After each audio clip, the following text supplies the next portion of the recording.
जून 1965 में एक 6 लड़कों का ग्रुप पैसिफिक ओशन के बीचों बीच फंस गया था और अचानक से वहाँ का मौसम देखते ही देखते खराब होने लग गया, जिसके चलते वहाँ इतनी बड़ी लहरें बन गई थी जो कि इन बॉयज की छोटी सी बोट को अपने साथ तेजी से बहाने लगी। ये तूफान इतना भयानक था कि इसने उनकी छोटी सी नाव को बस कुछ ही मिनटों में चकनाचूर कर दिया था, जिसके चलते ये सभी लड़के बची कुची बोट को कस के पकड़ लेते हैं और करीब 8 दिनों तक समुद्र में बहते बहते ये फाइनली एक आइलैंड पर पहुंच जाते हैं, जिसका नाम था एटा आइलैंड। हालांकि अभी तक तो ये सभी 6 की 6 लड़के जिंदा थे और वो इसी सोच में डूबे हुए थे कि शायद से हमें बचाने के लिए रेस्क्यू टीम बस आने ही वाली होगी। लेकिन उनको ये बात कौन समझाए कि आने वाले करीब 15 महीनों तक उनको इसी आइलैंड पर रहना पड़ेगा और आने वाले दिनों में कैसी कैसी दिक्कतों का सामना करना पड़ेगा, ये आप सोच भी नहीं सकते। आज की हमारी ये कहानी आप जब सुनोगे तो आपकी रूह कांप जाएगी, क्योंकि ये कहानी है टोंगन कास्टावेज की और आप देख रहे हैं स्पीडी विजन।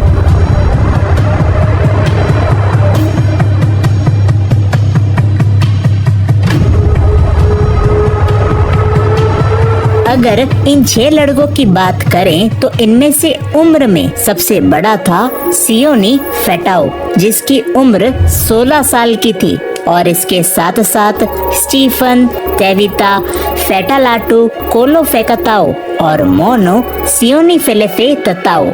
इनमें से तीसरा बच्चा डेविड तेविता फिफिता सियोला इस ग्रुप का सबसे छोटा लड़का था, जिसकी उम्र केवल 13 वर्ष की थी। ये सारे लड़के Saint Andrews Angelica boarding school में पढ़ा करते थे, जो कि टोंगा टपाओ की लार्जेस्ट सिटी नुकुओलोफा में स्थित है। लेकिन एक दिन ये अपनी स्कूल की स्ट्रिक्ट और हार्श एनवायरनमेंट से परेशान हो गए थे, जिसके चलते इन सभी जनों ने ये डिसाइड किया कि अपनी बोर्डिंग स्कूल से भाग जाएंगे एक बोट को चुरा के, जिसको वो आगे जाके फिजी या न्यूजीलैंड में बेच देंगे और इस बड़ी दुनिया को एक्सप्लोर करेंगे। हालांकि इन्होंने ये तक सोच लिया था कि वो आखिर किसकी बोट चुराने वाले हैं। ये बोट एक मछुआरे की थी जो कि इन्हीं के स्कूल के पास रहता था, मिस्टर टेनियला उहिला, जिसका बर्ताव इन बच्चों के प्रति अच्छा नहीं था और यही वो वजह थी जिसकी वजह से उन्होंने इसकी बोट को चुना था। बच्चे इस बात को अच्छी तरीके से जानते थे कि ये जर्नी उनके लिए आसान नहीं होने वाली है, लेकिन उनका मानना ये भी था कि वो जर्नी इस बोरिंग स्कूल से तो बेहतर ही होगी। उसी दिन हल्की शाम के वक्त ये सभी बच्चे अपनी स्कूल से निकलते हैं और उस मछुआरे से उसकी बोट को कुछ देर के लिए उधार पर ले लेते हैं और यहाँ से निकल पड़ते हैं। हालांकि उस वक्त इन सभी बच्चों को किसी ने नहीं देखा था हार्बर से जाते हुए। उनके पास 2 दर्जन बनानास थे, कुछ कोकोनट और एक गैस बर्नर भी। उन्होंने ये सोचा था कि उनके पास पूरा समंदर है जहाँ उनको मछलियाँ आराम से मिल जाएगी, जो कि उनकी पूरी जर्नी में उनका खाना बनेगी। इसीलिए वो इतना ही खाना अपने साथ लेकर आए थे। हालांकि ये थे तो बच्चे ही और इसी वजह से ये एडवेंचर के चक्कर में अपने साथ कोई सा भी मैप या कंपास लाना भूल ही गए थे, जो कि आगे चलकर उनकी जिंदगी की सबसे बड़ी गलती साबित होने वाली थी। इनका एडवेंचर शुरू में तो वाकई अच्छा गुजरा, लेकिन जैसे जैसे समय बीतता गया वैसे वैसे चीजें खराब होनी शुरू हो गई, क्योंकि ये बच्चे एक बहुत बड़ी गलती कर बैठे थे और वो गलती ये थी कि ये उस रात एक गहरी नींद में सो गए थे और उसी रात अचानक से मौसम खराब होने लग गया और जोरों की हवाएं चलने लग गई, जो कि लहरों को इतनी तेज रफ्तार के साथ बहाती ले जा रही थी कि इनकी बोट यहाँ से वहाँ लहरों के साथ डगमगाने लगी, जिसको देखकर डेविड ने वापस जाने के लिए बोट का मेन सेल ओपन किया लेकिन हवाओं ने उसको टुकड़ों में फाड़ डाला। सारे बॉयज काफी स्ट्रगल करने लग गए थे इस बोट को कंट्रोल में लाने के लिए। उन्होंने बोट के रडर को लहरों की अपोजिट साइड की ओर घुमाने की कोशिश की, लेकिन लहरों की रफ्तार इतनी तेज थी कि उसने रडर को भी बुरी तरीके से तोड़ डाला। दरअसल ये रडर बोट की डायरेक्शन को चेंज करने के लिए काम में लिया जाता है, लेकिन इस समय वो टूट चुका था, तो ये लड़के ना चाहते हुए भी वापस अपने घर नहीं जा सकते थे। इस तूफान में उनकी बोट बहुत ही बुरी तरीके से टूट चुकी थी, जिसके बाद ये बोट करीब 8 दिनों तक इस ओशन में ड्रिफ्ट करती रही। ये बच्चे जो खाना अपने साथ लेकर आए थे वो पहले ही खत्म हो चुका था, तो इन्होंने कोकोनट के शेल में बारिश के पानी को जमा करना शुरू किया। हालांकि इन्होंने मछलियों को पकड़ने की खूब कोशिश की, मगर इनको उसमें सफलता नहीं मिल पाई। जो पानी ये कोकोनट में इकट्ठा करते थे वो इतना कम होता था कि इन 6 लड़कों को सिर्फ एक सिप सुबह और शाम को पीने के लिए मिलती थी। लेकिन 8 दिनों तक टूटी बोट पर ड्रिफ्ट करते हुए ये लड़के एटा आइलैंड के पास पहुंच गए थे। जब इन बच्चों ने आइलैंड को देखा तो उनको ये लगा कि अगर ये आइलैंड भी हमसे मिस हो गया तो इसके आगे हमें कोई जमीन मिल भी पाएगी या नहीं, इसका पता लगा पाना भी काफी मुश्किल है। इसीलिए इन बच्चों ने अपनी बोट को जैसे तैसे करके आइलैंड के शोर पर क्रैश करवा दिया। ये बोट एक बहुत ही बड़ी चट्टान से जाकर टकरा गई थी, जिसकी वजह से ये टुकड़ों में टूट गई। जिसके बाद बच्चे स्विम करते हुए एटा आइलैंड के शोर पर पहुंच जाते हैं। बच्चों ने इसके बाद एक केव को खोदा और वहां पर आराम किया और एक चैन की सांस ली। सीओ ने और स्टेफन, जो कि इस ग्रुप में बाकी सबसे उम्र में बड़े थे, उन दोनों ने ग्रुप की लीडरशिप का काम आपस में बांट लिया था, जहां इनमें से एक जन उन सबको सर्वाइवल के इंस्ट्रक्शंस और गाइडेंस देता था और दूसरा हर इंसान को केयर प्रोवाइड करवाता था। और तो और ये बच्चे हर दिन भगवान से अपने रेस्क्यू के लिए प्रेयर भी किया करते थे। हालांकि इन्होंने लीडरशिप के काम को आपस में बांट तो लिया था, लेकिन इन बच्चों में से किसी को भी सर्वाइवल का कुछ भी नहीं पता था। सिर्फ सीओ ने ही कुछ सर्वाइवल की ट्रिक्स जानता था, जो कि उसके फादर ने उसको बचपन में बताई थी। जिस आइलैंड पर ये आए थे वो एक माउंटेन्स और रॉकी आइलैंड था, जिस पर बहुत सारी पेनी क्लिप्स भी थी, और इन्हीं क्लिप्स के नीचे इन लड़कों ने अपना बेड बनाया था ताकि रात को सोते समय उनको थोड़ी सी प्रोटेक्शन मिल सके। उन्होंने पेड़ पर स्टिक्स और शार्प स्टोन की मदद से होल बनाए थे ताकि उनमें थोड़ी सी जगह बन पाए जहां वो बारिश के पानी को कलेक्ट कर सके। लेकिन ये प्रोसेस 4 से 5 दिन लगा देती थी, इतना पानी कलेक्ट करने के लिए जितना कि वो पी सके। ये लड़के उन क्लिप्स के ऊपर चढ़ा करते थे ताकि ये कुछ सी बर्ड्स को पकड़ सके, ना सिर्फ उनको खाने के लिए बल्कि पीने के लिए भी। जी हाँ, ये उन सी बर्ड्स का खून पीते थे अपनी पानी की कमी को पूरा करने के लिए। और इस वक्त तक उनके पास कोई आग का सोर्स भी नहीं हुआ करता था, तो वो उन सी बर्ड्स को कच्चा ही खाया करते थे। लेकिन वो हर दिन आग को जलाने की पूरी कोशिश किया करते थे, लेकिन उनको हर बार नाकामयाबी ही मिला करती थी। वो हर बार 2 वुड के पीसेस को आपस में रगड़ते थे, इस कोशिश में कि उनका फ्रिक्शन फ्लेम की स्पार्क को क्रिएट कर दे और वो आग को जला पाए। लेकिन ऐसा हो नहीं पाता था। वो आग के महत्व को समझते थे, क्योंकि उनको ये बात पता थी कि आग ही उनके सर्वाइवल और रेस्क्यू का इकलौता जरिया है जो कि उनको इस आइलैंड पर जिंदा रख पाएगा। और इसी होप के चलते वो हर दिन आग को जलाने की बेतोड़ कोशिश किया करते थे। ये बच्चे कई बार बिना एक दूसरे को बताए जंगल में अंदर तक चले जाया करते थे और वहाँ पर रोकर वापस ग्रुप में इकट्ठा हो जाते थे और इस तरह से प्रेटेंड करते थे जैसे कुछ हुआ ही नहीं। यहाँ तक कि इन बच्चों में आपस में बहुत सारे झगड़े भी हुआ करते थे, लेकिन आखिर में ये एक दूसरे को कैसे भी करके मना लिया करते थे। कोलो, जो कि इन 6 लड़कों में से एक था, उसने एक दिन कुछ खराब तारों को उठाया जो कि उसको टूटी बोट से मिले थे और कुछ लकड़ियों के टुकड़ों को और कोकोनट को इकट्ठा किया और इन सारी चीजों से एक गिटार बना बनाया जिसको वो लड़के बजाने लगे और नए नए गाने बनाने लगे। उनमें से एक गाना ये था।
लेकिन 6 महीनों के बाद इनमें से एक जन फाइनली आग को जला डालता है और यही वो इकलौता मौका था पिछले 6 महीनों में जहाँ ये सारे बॉयज इतने खुश हुए थे। वो इतने खुश इसलिए भी थे क्योंकि अब उनको पका हुआ खाना खाने को मिलेगा और बेशक ये आग उनके सर्वाइवल के लिए भी इम्पोर्टेंट साबित होने वाली थी। हर दिन इनमें से एक जन इस आग की रखवाली करता था कि कहीं ये आग बुझ ना जाए और इसमें जलने वाली चीजों को डालता रहता ताकि ये आग कभी ना बुझ पाए। उन्होंने इस आग को एक बार भी नहीं बुझने दिया। वो हर दिन कम से कम 2 सीए बर्ड्स को पकड़ते थे ताकि वो अच्छी तरीके से खा सके और पी सके। लेकिन जब एक दिन स्टीफन सीए बर्ड्स को क्लिप्स के ऊपर पकड़ने गया तो अचानक से उसका पैर वहाँ से फिसल गया और वो तेजी से नीचे गिर गया। ये जहाँ से गिरा था वो एटा का सबसे ऊंचा माउंटेन था। स्टीफन जोर जोर से हेल्प हेल्प चिल्लाने लगा, जिसे सुन के उसके दूसरे साथी उसके पास चले आए। जब उन्होंने स्टीफन को देखा तो स्टीफन एक पतले लेज पर आकर गिर गया था, जिसकी वजह से उसका पैर टूट गया। बाकी के लड़कों ने स्टीफन को उठाया और उसको अपने कैंप की तरफ ले गए, जहाँ पर उन्होंने कुछ ब्रांचेस और पत्तों की मदद से स्टीफन की मरहम पट्टी की।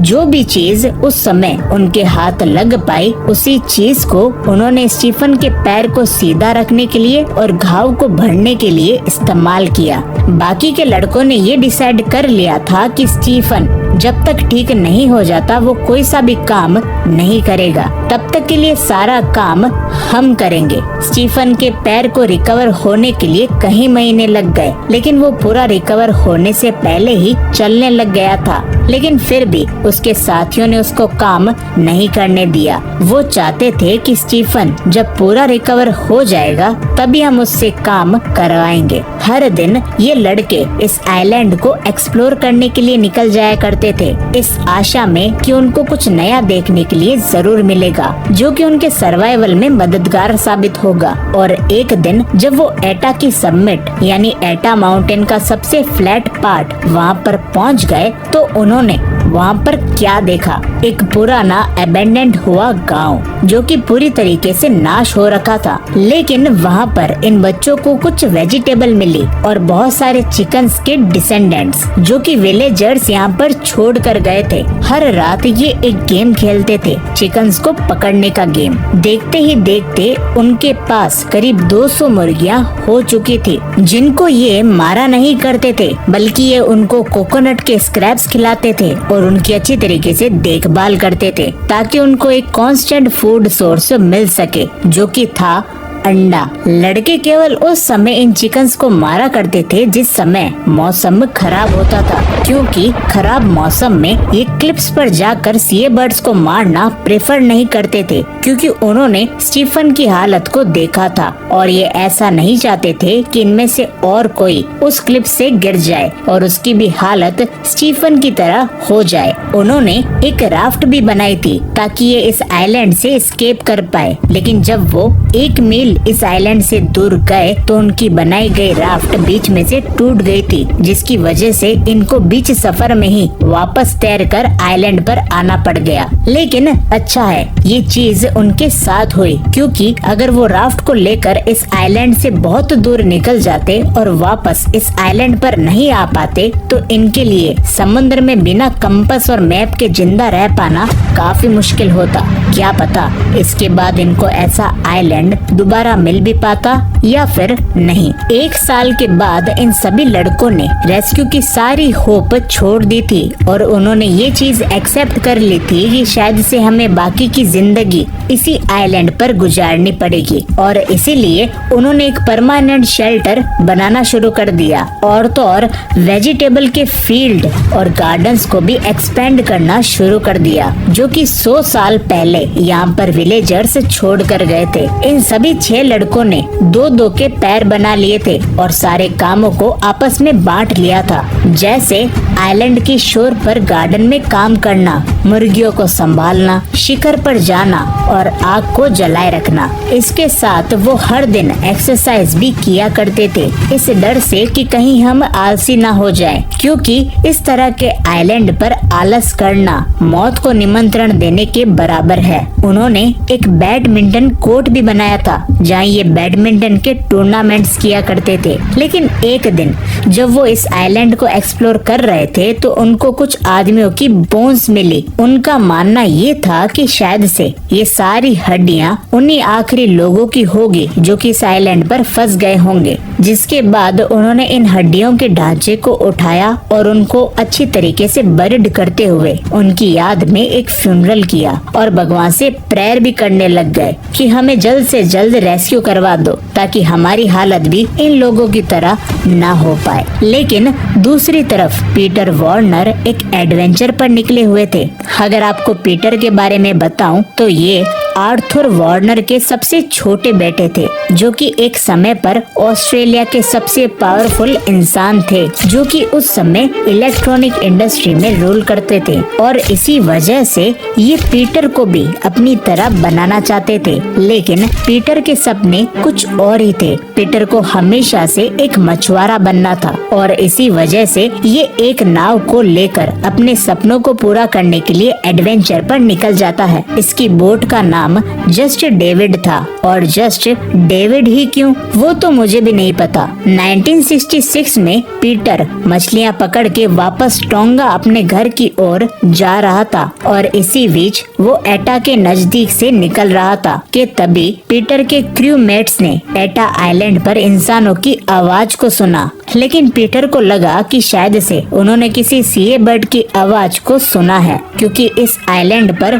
कोई नहीं रहता। लेकिन फिर भी पीटर ने इस आइलैंड के पास जाने का डिसाइड किया कि आखिर वहाँ पर कोई है या नहीं। जैसे ही वो आइलैंड के पास गए तो पीटर ने वहाँ पर आग के धुएं को नोटिस किया, तो उसको कंफर्म हो गया था कि यहाँ पर कोई ना कोई तो जरूर है। लेकिन वो फिर भी आइलैंड के ज्यादा पास नहीं गया, क्योंकि उसने अपने शहर में ऐसी कई सारी कहानियां सुनी थी कि इस तरह के आइलैंड पर टोंगा से भागे हुए कैदी रहते हैं। लेकिन फिर भी पीटर आइलैंड के पास जस्ट डेविड को लेकर जा रहा था और ये पहली बार नहीं था कि जब कोई शिप इस आइलैंड के पास से गुजर रही हो, बल्कि इन लड़कों ने 4 अलग अलग शिप्स को अपनी आंखों के सामने से जाता हुआ देखा था। जब तक वो शिप्स इन लड़कों को देख पाती वो पहले ही चली जाती। लेकिन इस दिन उन 6 लड़कों में से एक ने जस्ट डेविड को आइलैंड के पास आते हुए देख लिया और उसने अपने बाकी के साथियों को इस शिप के बारे में बता दिया और वो सभी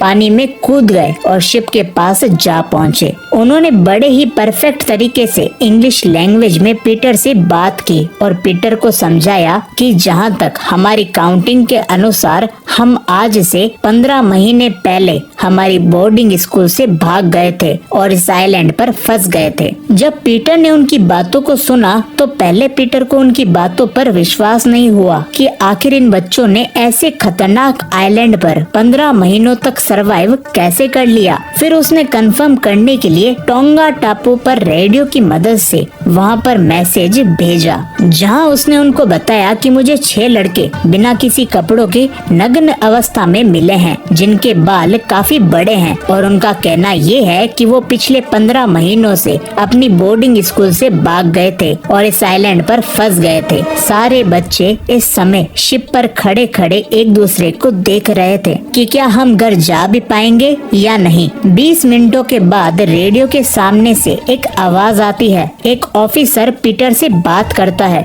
जो कि कहता है तुम्हें वो मिल गए, ये तो करिश्मा हो गया, क्योंकि सभी ने ये समझ लिया था कि ये सब मर गए हैं और सबने इनका फ्यूनरल भी कर डाला है। अगर ये वही है तो ये तो सच में कोई चमत्कार ही हो सकता है। जिसके बाद पीटर उनको वापस टोंगन टापू पर ले जाता है, जहाँ एक मुसीबत उनका बेसब्री से इंतजार कर रही थी। मिस्टर टेनियला ओहेला, जी हाँ, ये वही मछुआरा था जिसकी बोट इन बच्चों ने चुराई थी। टेनियला ने उन बच्चों को टपाओ में पहुंचते ही उन पर बोट को चुराने के चार्जेस लगा दिए, जिसकी वजह से उनको तुरंत सलाखों के पीछे डाल दिया गया। टेनियला ने एक बार भी ये नहीं सोचा कि आखिर ये बच्चे किस कंडीशन में रहकर यहाँ पर आए हैं, लेकिन फिर भी उसने ऐसा किया। ये सब होता हुआ देख पीटर को काफी बुरा लगा, जिसके चलते उसके दिमाग में एक अनोखा आइडिया आया, जहाँ उसने इन बच्चों की डॉक्यूमेंट्री बनाने का निर्णय लिया। इसे सोच के चलते कि जितना भी पैसा इस डॉक्यूमेंट्री से आएगा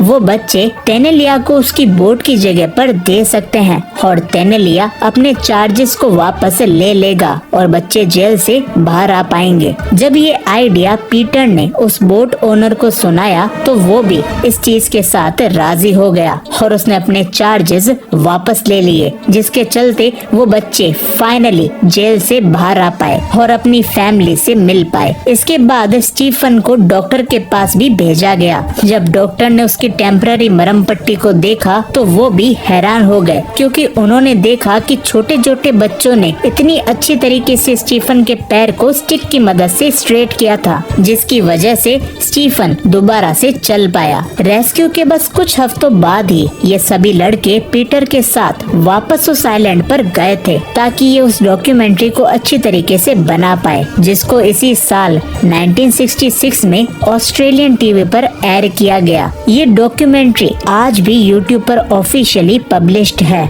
जिसको आप देख भी सकते हो। इसके बाद पीटर ने उन लड़कों को अपनी क्रूमेट में शामिल भी कर लिया, इस सोच में कि उन्होंने इतने खतरनाक सर्वाइवल को इतनी कम एज में मात दी है, तो मैं इनसे बहुत कुछ सीख सकता हूँ। अगर आपको आज की वीडियो पसंद आई हो तो इसको लाइक करके शेयर जरूर करें। मैं मिलता हूँ आपसे एक नई वीडियो में, लेकिन तब तक के लिए सी यू सून।